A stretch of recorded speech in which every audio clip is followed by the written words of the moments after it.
Good evening, and welcome to this candidate forum for the California Assembly District 28.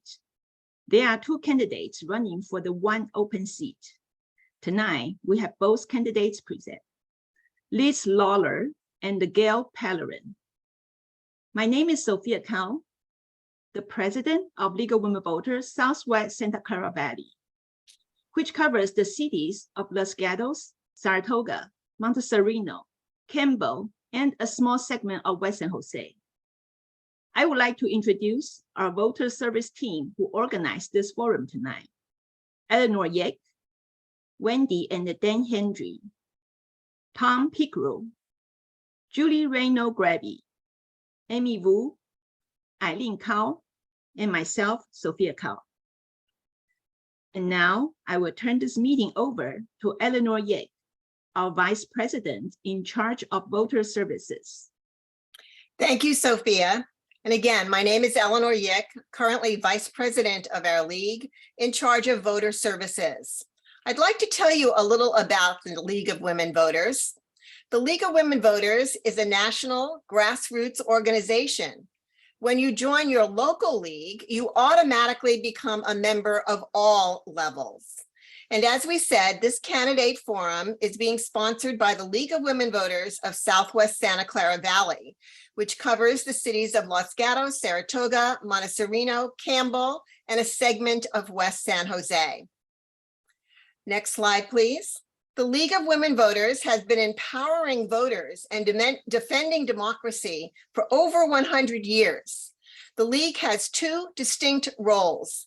It provides nonpartisan voter service and never endorses or opposes any political party or candidate. But the League does advocate when we have studied an issue such as education and developed a position on it. Some additional examples, next slide, please. Some more examples of the League's voter service program are candidate forums, which you're attending tonight, pros and cons on ballot measures. Watch for our two presentations that will be taking place in early October. We conduct voter registration drives, and we also recommend that all voters go to votersedge.org. We call it one-stop shopping for information about your ballot and ballot issues. By the way, this webinar is also being recorded and will be posted on our local league's websites, YouTube channels, and other social media sites. But again, before we begin, I'd like to highlight for our audience some general information about the general election. As we all know, it is scheduled for November 8th, 2022. The ballots are being mailed out the week of October 10th. So watch for your ballot. The Registrar of Voters, you can contact the Registrar of Voters to track your ballot or check your registration status. And you see the websites there. One thing I want to caution everybody about, be sure to check the way your name is on the ballot envelope. You need to sign the back of the envelope in the exact same way. So be sure to check that out. As I mentioned, all of you will be receiving your mail-in ballot. You can return it in one of three ways. You can drop it into a mailbox, the U.S. Post Office. You can drop it into a secure drop box, or you can go to visit a vote center. And I will be telling you more of those at the end of the forum. Let's move on to the next slide, please. What will you find on your ballot? You will find candidates for federal offices. For example, many of you tonight who live in the Congressional District 16 will be voting on two candidates there. You will be voting for candidates for state offices. There's one county-wide for Santa Clara County, the Sheriff's Office. There are some new assembly districts, one of which you're attending tonight. We have new districts, 28, 26, and 23. You'll be voting on some local town and city councils, some local school boards, and some local here, Santa Clara County, the Water Board, District 7. There's also some local measures. In Los Gatos, there's Measure J, which is about increasing the business tax license. And in Saratoga, there's Measure C, which is about term limits. Again, I highly recommend that you go to votersedge.org. You can enter your address or your zip code, and you will get a copy of your personalized ballot. And now I would like to turn this forum over to our moderator for this evening, Aileen Kao. Aileen is our current membership chair, but she has also served on the Saratoga City Council and served as mayor. So welcome, Aileen. Thank you. Thank you. Good evening. Thank you, Eleanor. I am now pleased to welcome and introduce both candidates who are running for one open seat in California Assembly District 28. The candidates are campaigning for a 2-year term and are listed in alphabetical order. Candidates, please put your video on when I call your name. Candidate Gail Pellerin. Thank you. Candidate Lawler. Thank you. Candidates, we appreciate very much your willingness to participate in this virtual forum tonight. The candidates will make their opening statements in reverse alphabetical order. After the opening statements, the candidates will respond to questions in a back and forth fashion. Audience members, I would also like to highlight for you some ground rules the candidates have agreed to observe during this forum. The League supports the accepted norms of civil discourse, and the candidates have agreed to follow those norms that were outlined in a document they received. For example, candidates have agreed not to interrupt each other and to refrain from naming or making personal statements about another candidate. Candidates have agreed to follow the allotted response times. Candidates are reminded that they don't have to use a full time allotment, but are requested not to exceed the allotted time. So at this moment, please let me introduce the timer for tonight's forum. Wendy Hendry. Wendy is a League member, and she will give each candidate a reminders about time remaining and when time elapsed. For example, time on, 30 seconds, 15 seconds, and then the stop sign. Candidates have been requested to finish their sentence when the stop sign is displayed. This forum is scheduled to last about 1 hour. Each candidate will have 90 seconds to introduce herself by specifically answering this question in their opening statement. What qualifies you to serve as the Assembly District 28 representative? After the opening statements, candidate will have 60 seconds to answer subsequent questions. These questions have been submitted through the registration process or obtained from social media sites or developed by our League members. I serve as the moderator, will announce and enforce the time limits for each question. And lastly, the forum will close with the candidate speaking in a reverse order from the opening statement by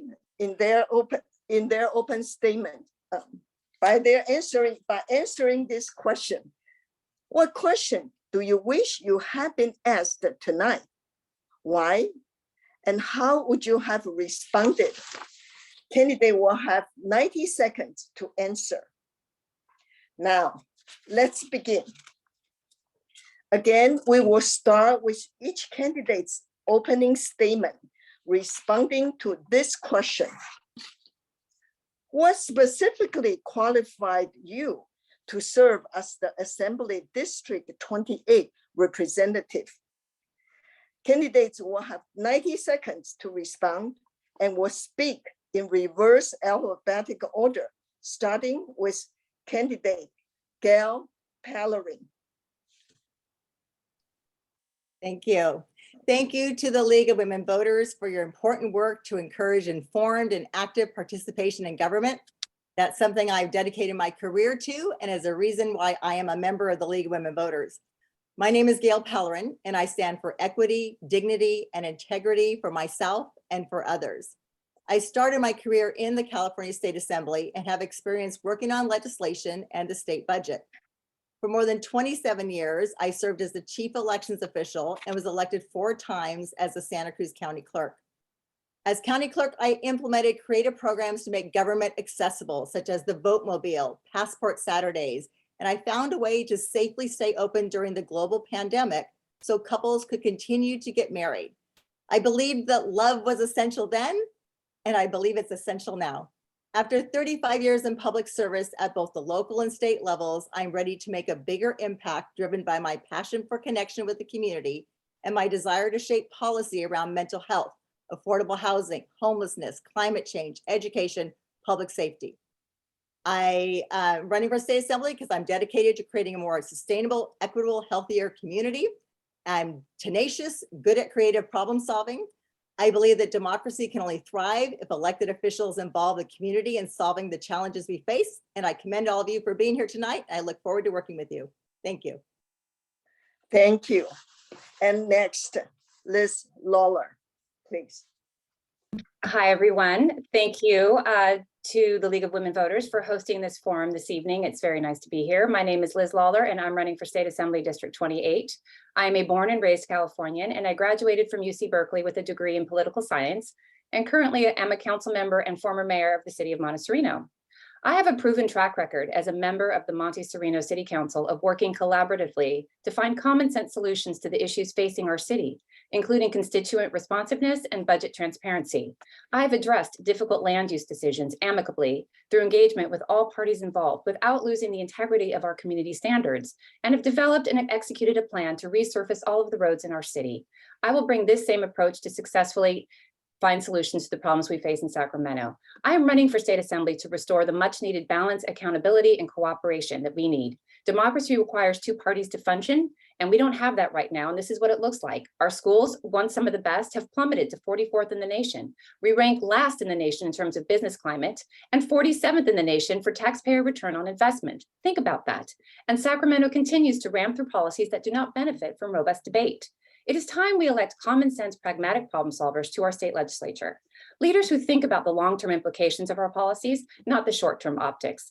Leaders who care about the impacts on everyday Californians, and I am that leader for you. The choice is clear. Do you want more of the same, or do you want a common sense leader who will prioritize you? I am that leader, and thank you. Thank you, candidates. That concludes our opening round. We now move on to questions submitted through the registration process or developed by League members. The candidates will have 60 seconds to answer each question, and in a back and forth order. So we start with question number 1. What do you consider your top challenges in representing this new district? We will begin with candidate Liz Lawler, please. Thank you. Well, we have a lot of challenges. We have homelessness, we have public safety issues, we have a housing crisis, we have a drought that we're dealing with, which is first and foremost in everybody's minds. And these are all as a result of policies in Sacramento that were poorly vetted. They didn't benefit from healthy debate. So we have reforms, criminal justice reforms that are much needed. However, they have created more problems than they've solved. We have a homeless crisis that is increasing, and we have a housing crisis that, a lot of policies in Sacramento have contributed to. So these are things that I'm really focused on, and especially, and as well as our education, because our children deserve a good education regardless of their circumstances. And I know that our schools are failing them miserably. So there's a lot to be handled, and I'm ready for the challenge. Thank you. Thank you. Next, Gail Pellerin. So I'm looking at the challenges as mental health, housing, homelessness, and climate change. And those are my 3 priorities as well. My family's been profoundly impacted by mental health. And I believe after the last 2.5 years we've had in this global pandemic, that it has impacted all of us in some way, and especially our children and our senior citizens. So I want to be a champion for mental health services in Sacramento. And then with our housing crisis, we are short housing. We have housing's no longer affordable. Our children cannot afford to live here. The people who are working in our communities cannot afford to live in our communities. And we have a horrible housing crisis with the unsheltered, people who do not have a place to go at home at night. So we need to create a safe environment for everybody. And then with climate change, we are on an existential crisis that requires our urgent attention, and I plan to be actively involved in that as well. Thank you very much. Question number 2. If elected, what will be the first piece of legislation you will submit and why? We'll begin with candidate Gail Pellerin. Hi. So one thing that I would like to do is introduce a bill to put a constitutional amendment on our ballot to secure and make sure that same-sex marriage is in the Constitution and protected. We have seen a Supreme Court that has stripped people of the right for reproductive choices. And I fear the fact that they base it on privacy. And so I would like to introduce a constitutional amendment to put that on our ballot to make sure that same-sex marriage is protected in California. Thank you. Next, Liz Lawler, please. Thank you. Well, our children are our most precious resource, and we are failing them. So the first thing that I would legislate for is school choice. And I know there's a lot of teachers out there that wouldn't be happy with me saying that, but I value our public school system. So that's really, really important. But something has to change. We have the lowest literacy rate in the country. 23% of our people 15 and over cannot read. And there's a direct correlation between illiteracy and delinquency. So we need to do something now. So I would legislate for school choice, and that includes charter schools, promoting charter schools. That includes being able to switch intra-district, inter-district, and intra-district. So we really need to rethink how we educate our kids, because they are our future and we are failing them. And that is critical. Thank you. Thank you. Question number 3. It's known that a lot of children have fallen behind in their education as a result of impacts from COVID pandemic. What can the state legislature do to make up these deficits? We will begin with candidate Liz Lawler, please. Well, I think I've already answered that question.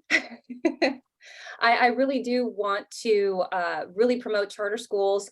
Charter schools are publicly funded, but they're privately run. So they would eliminate a lot of the bureaucracy that happens. So more of the money that's going to students, which is, I think, estimated to be about $22,000 per student this year, is going to go to the student, to the teacher, to the classroom. We spend more than half of our budget on our schools, but our teachers are still underpaid, and the achievement gap is widening. So something needs to be done. And I would like to create a blue ribbon commission with all stakeholders to really reimagine how we educate our children in the public school system moving forward, because we cannot continue in this World War II, post-war factory style. It's not serving all of our children well at all. Thank you. Thank you. Next, Gail Pellerin, please. Yes, our children have definitely suffered from this global pandemic. But even before that, California was in the bottom third in per pupil spending. With this year's proposed budget, California is now in the top 10 in per pupil spending, and that's a change that we need to make sure continues for future years. I will be a hawk to make sure that school districts are get the money that they need to have safe classrooms and spend the money directly on student education and health and well-being. Again, mental health, getting mental health screening into the schools, making sure that there's wellness centers and a place for kids to go to talk when they need help.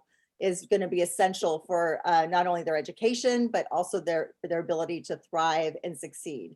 So I'm endorsed by our former superintendent of instruction, Delane Easton, and several educators, but in both counties. And I will be working with them closely to make sure that California's education system is top in the nation. Thank you. Question number 4.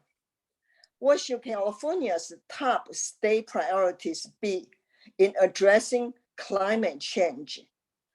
We will begin with candidate Gail Pellerin. Yes, as a mom with 2 adult children, I want to be able to pass on a sustainable planet to future generations. And climate change is not a problem waiting to happen. It is happening now, and it requires our urgent response.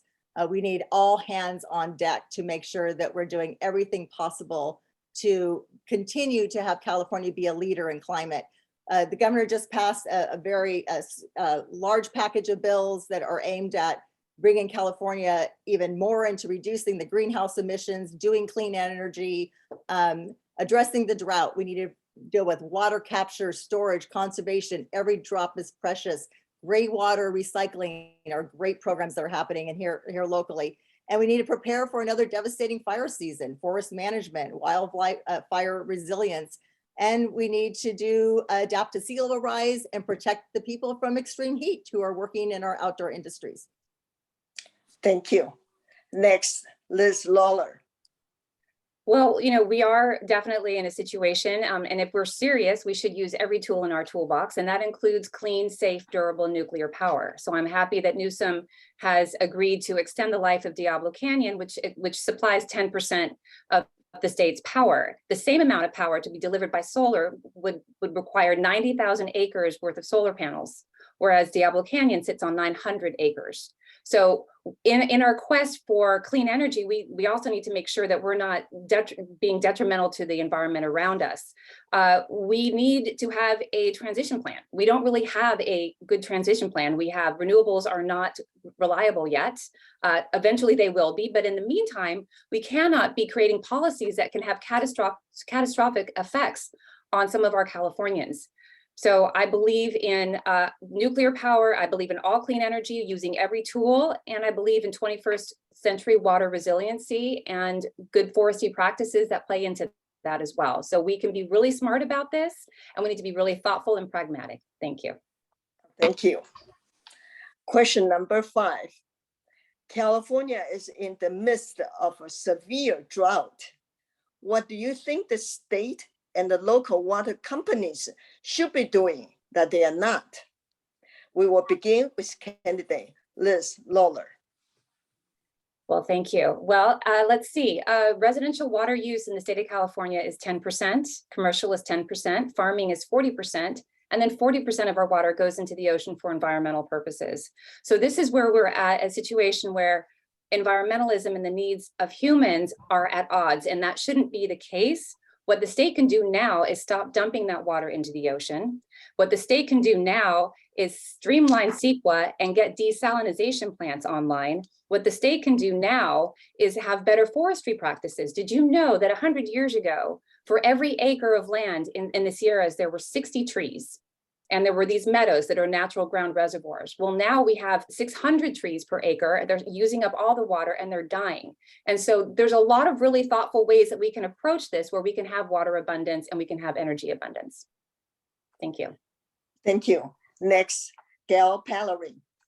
Yes, so yes, like I said before, gray water and rainwater programs need to be built everywhere. Water conservation is also key, that we're all making sure that we're mindful of every single drop. Landscape transformation is happening, and we need to do more of that as well. Water reuse systems, we need more resilience on water storage and development of ways to transport water.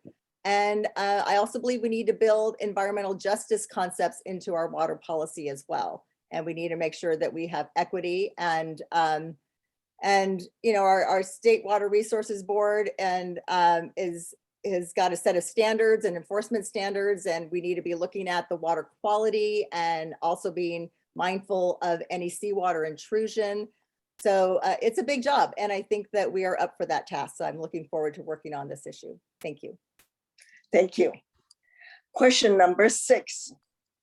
Please respond with a yes or no answer. Are you supportive of the latest tunnel project to divert water through the Delta region to the Central Valley and the Southern California? Why or why not? We will begin with candidate Gail Pellerin. So I don't know enough about that. So I would have to do a little more research there. So. Okay, Sorry. thank you. And next, Liz Lawler. It's a sticky, difficult problem. These water wars go back a long time. I'm a little bit on the fence about it, although I'm thinking I am for it simply because we have to do something in terms of conveyance. And we never built the Sites Reservoir, which we were supposed to have built in the 50s or after the 50s. And we really need to make some moves now and invest now so that in 15 years time, we will have water abundance. So I think we need to stop messing around and get to work. Thank you. Thank you.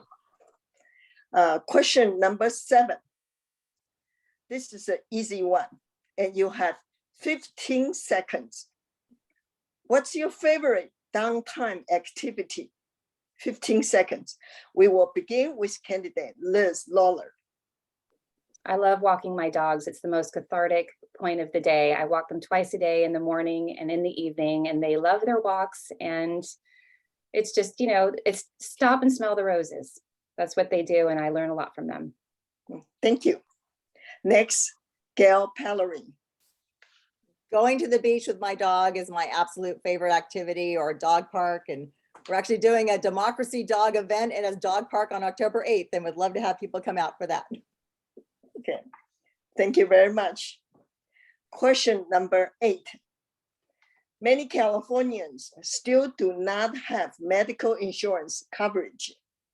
Do you support universal health care? If yes, why? And describe how you envision it. If no, why not? And what would you propose and support? We will begin with candidate Gail Pellerin, please. Thank you. Yes, I believe every resident of California should have access to affordable, comprehensive, high-quality health care. Families should not have to decide between paying for food or paying for a prescription. So we need to lower the cost of prescription drugs. We need to reduce insurance premiums. We need to make healthcare, including mental health care as well. And care that needs to be determined by doctors and nurses and not health plans.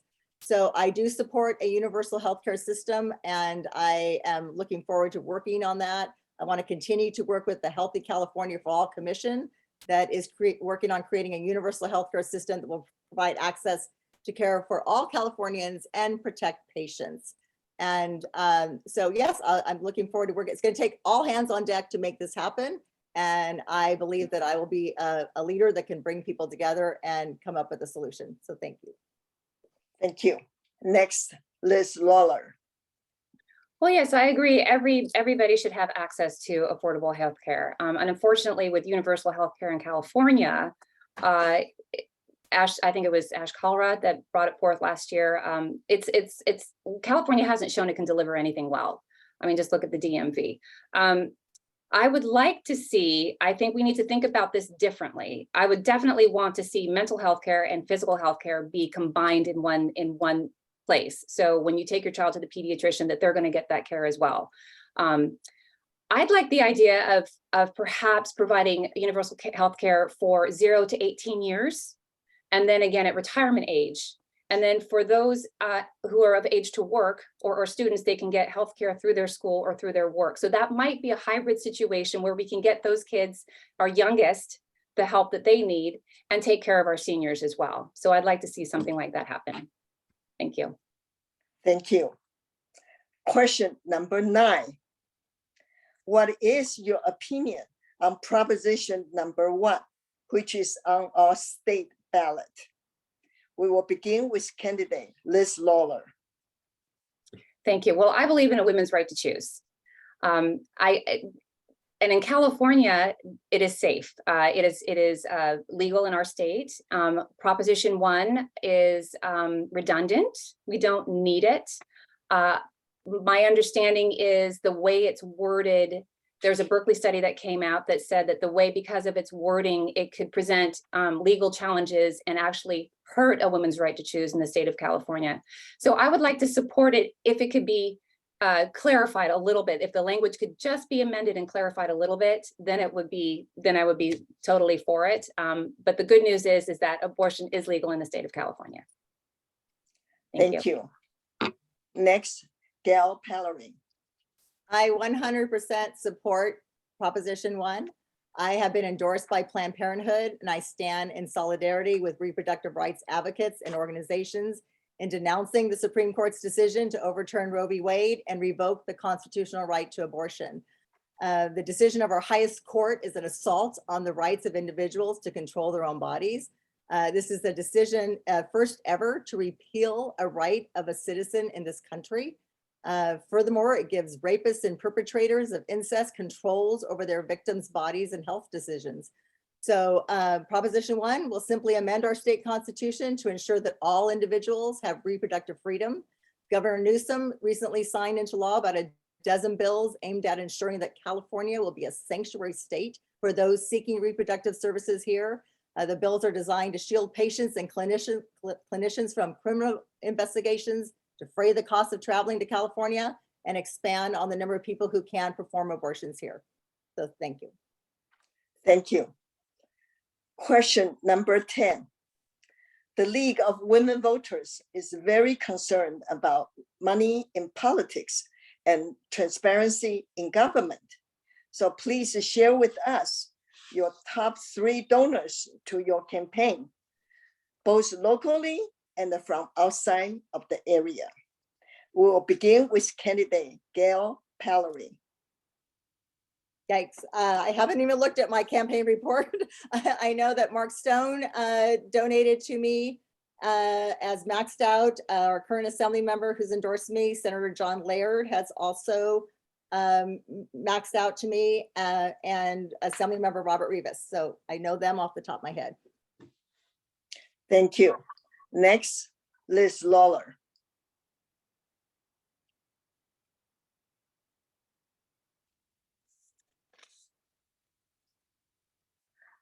Liz, you are muted. Sorry about that. Yes, well, let's see, top 3 donors. There's John Hawley, David Prolix, and Lon Allen and I have a lot of other endorsers who have given certain amounts, but yes, I am thrilled to have the support that I have. Thank you. Thank you. Question number 11. Do you agree that the state should mandate the number of affordable and the below market rate housing units that are to be built in local communities? Yes or no, and why?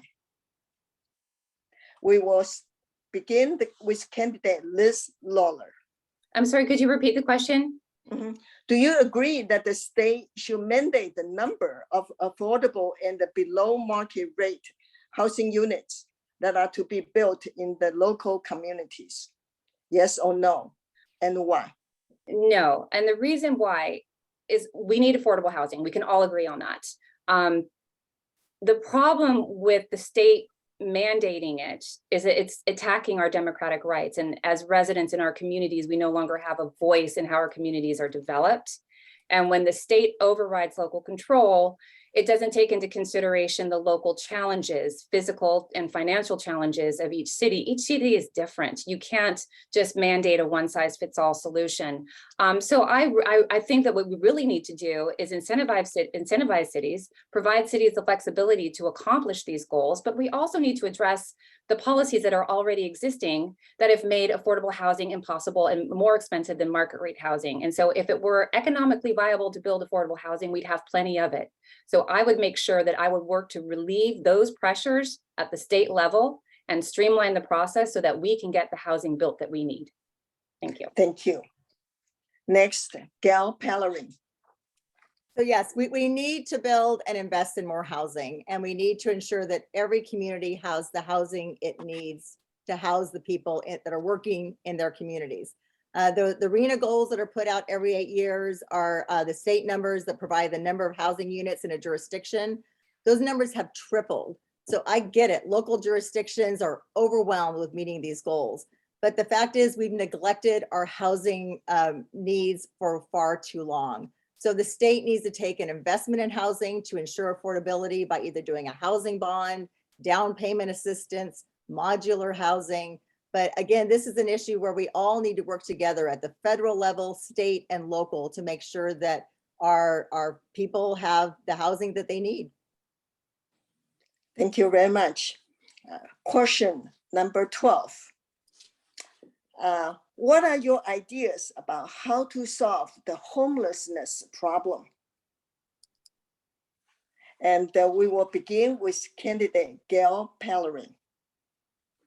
So the answer to homelessness is housing. Mental health problems, addiction, childhood trauma, interaction with the criminal justice system, poverty are all factors contributing as to why somebody is homeless. But the bottom line is they can't afford rent. So we need to provide more temporary shelters and more permanent supportive housing.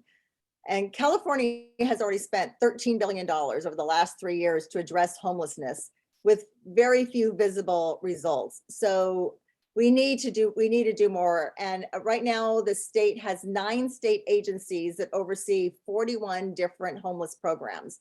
To me, that says inefficiency, and that's another piece of legislation I would like to work on, is to consolidate those efforts and making sure that the money gets into the hands of the people doing the important work of solving our homeless crisis. Thank you. And Liz Laws next. Thank you. Well, so housing isn't the only reason. We have mental illness and we have addiction.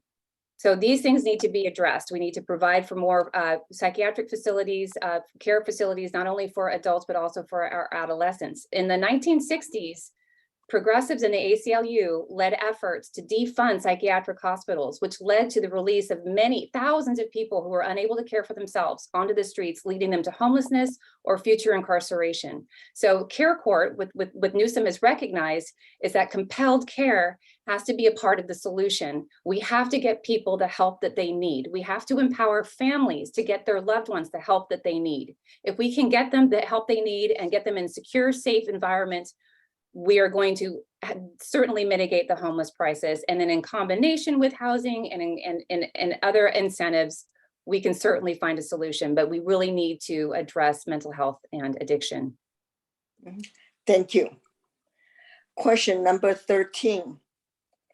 Press reports indicate an increase in petty crimes and the crimes due to gun violence. These crimes cause people to fear for their safety. So what ideas do you have to better ensure the public's safety? We will begin with candidate Liz Lawler. Thank you. Well, first of all, criminal justice reform, while needed, should not come at the expense of law-abiding residents and victims. So I would work to repeal Prop 47, which increased the theft threshold up to $950 and therefore incentivizing crime. And it also exacerbated the homeless problem as well. I would certainly work to reclassify what California considers nonviolent crimes, things like sexual assault and crimes against children, pedophilia. These things are considered nonviolent in California. Well, we need to reclassify those as violent.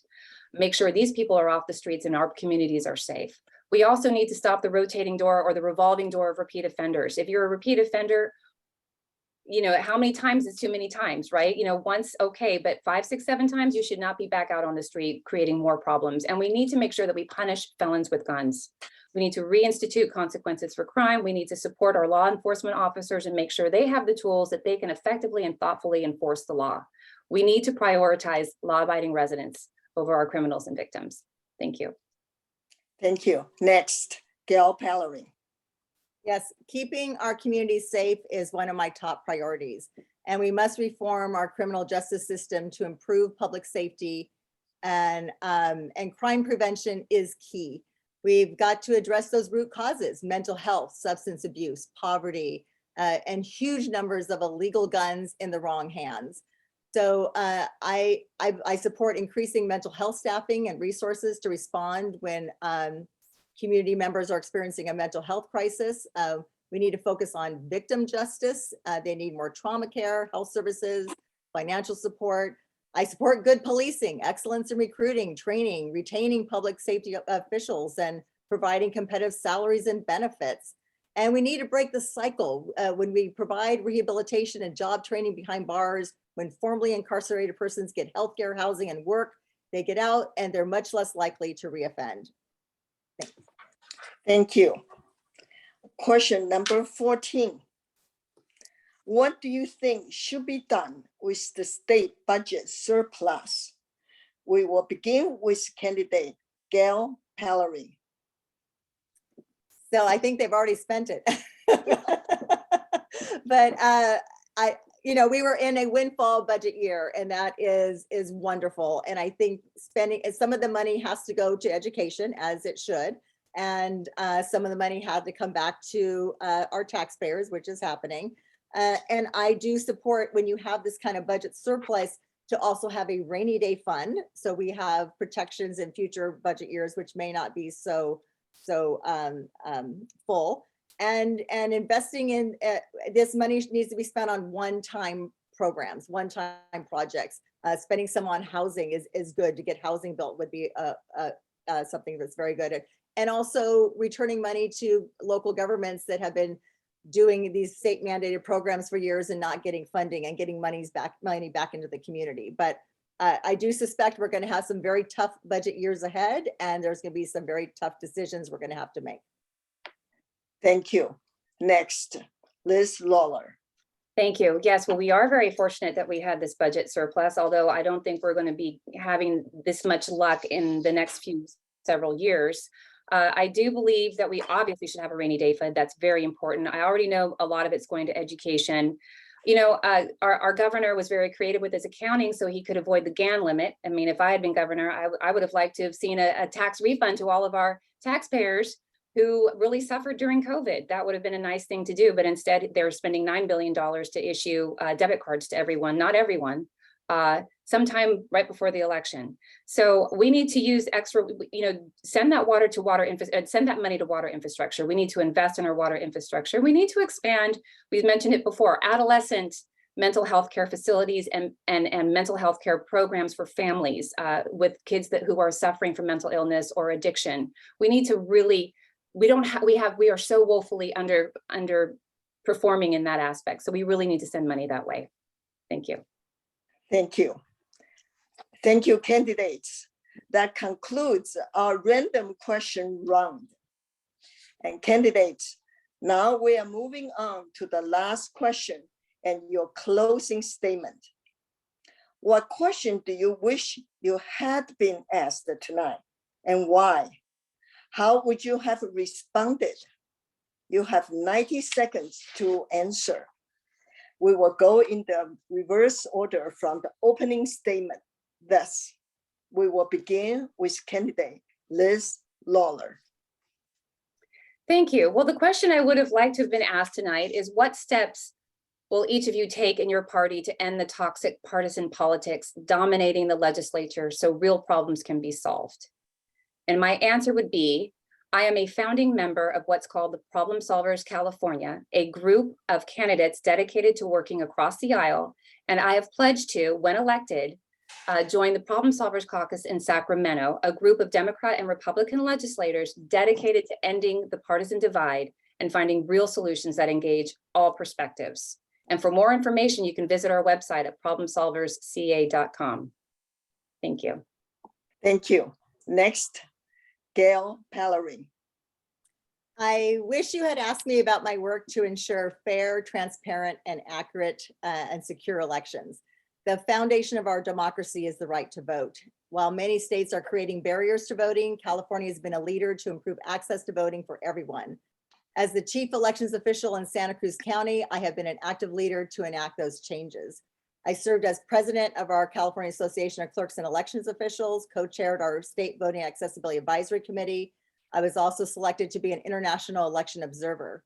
I was a founding member of the Future of California Elections, a nonpartisan network of elections officials, reform advocates, civil rights organizations, and civil engagement groups that collaborated to advance effective and inclusive election policies and practices. Together, we worked to successfully implement the Voters' Choice Act, which is what we're using to vote in this election. Same-day registration, online voter registration, design guidelines in plain language for our voter guides, and improve language access and access to voting for persons with disabilities. As county clerk, I commissioned a nationally recognized VoteMobile program, implemented transparent and verifiable audits, and expanded voting hours and locations. My work was recently recognized by Common Cause, who named me as one of their democracy heroes. So voting is the great equalizer. Everyone's voice matters. So whether you are planning on voting for me or my opponent, please make a plan to vote and vote by November 8th. Thank you. Thank you very much, both candidates. We wish you well in your campaign, and we respect greatly your candidacy for this very important office. And that concludes today's questions. Thank you for your participation tonight. And I will turn the meeting to Eleanor Yeek, our Voter Service Director. Thank you, candidates. Thank you. Thank you very much. Yes, I need to unmute myself. I also wish to thank both of our candidates. We covered such a broad spectrum of questions tonight. I think we're really lucky that we were able to, I think, pose 15 questions. Most of our forums, we get to about 8 because we have many more people. But when you only have 2 candidates, you can really go further. So I want to, again, thank you for participating. Thank you for your answers, which really helps us as voters to know the way that you think and your priorities if and when you're elected. I also want to thank the audience for attending tonight. We hope that you have learned a lot and that you will use that information when you go to vote on or before November 8th, 2022. Again, as I mentioned in the beginning, you'll be getting your ballots the week of October 10th. You can return them in 1 or 3 ways, but I also really want to promote Voters Edge, and I hope our 2 candidates here tonight have filled in their information. You can go to this website, which is a team effort of the League of Women Voters and MapLight. You can find information about candidates. You can find information about the measures. You can find out information about campaign financing. All you have to do is enter your street address or your zip code, and a copy of your ballot comes up magically. So it's a wonderful site to visit. And there are other resources that you can check. If we could go ahead to the next slide, please. And I won't go through each one individually, but if you're looking for fact-based information, I highly recommend that you go to these sites here, and you can come back to our recording and look at them more carefully. And in conclusion, let's go ahead to the next slide. Let's remember, all of us, that democracy is not a spectator sport. You must participate. Every vote counts, every voice counts. We also welcome you to join us, our league website here. If you live in our area, we'd love to welcome you to our league. If you live within the county, there are many leagues to choose from, or there are 62 leagues in the state of California. So again, thank you for attending. Thank you, candidates, and good luck in your campaign. Thank you. Good night. Thank you. So nice Good to night. see everyone. Have a good evening. Mhm.